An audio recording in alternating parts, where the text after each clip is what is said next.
murabona aka kantu ni agasensa, kamwe mu bintu dukeneye turi benshi mu bihe turwanya ndetse tugahashya ibisambo. Aka tukesitara mu rugo iwawe rwose mu buryo buri professional. Hanyuma icyo tuba tugamije ni ukurinda umutekano wo mu rugo, birumvikana. Si mu rugo gusa kuko ni ahantu hose dushakira umutekano mu buryo bugezweho.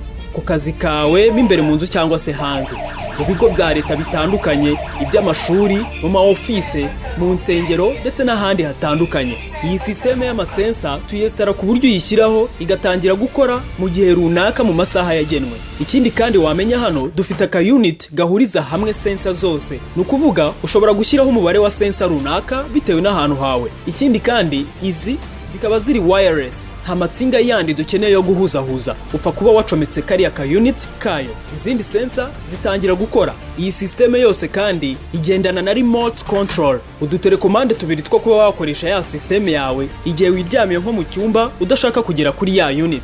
Ukanda kuri telekomande ugashyiraho systeme yayo cyangwa se ukayikuraho bitewe n'icyo ushaka. Dore kandi kantu k'ubwenge kandi keza, ibi byose ushobora kubihuza na telefone rwose ku buryo niyo waba utari mu rugo systeme ikoherereza message ikubwira ko hari abantu bari kugendagenda iwawe.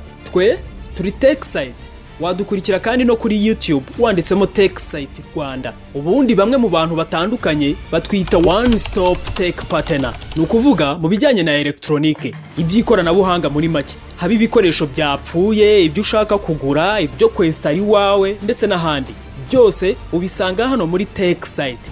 Si ibyo gusa kandi urabizi ubu turi no gutanga amahugurwa ku by'ikoranabuhanga, ni mu gihe gito cyane, aho turebera hamwe ibijyanye na electronique bitandukanye. Ku bundi busobanuro burambuye waduhamagara kuri nimero yacu.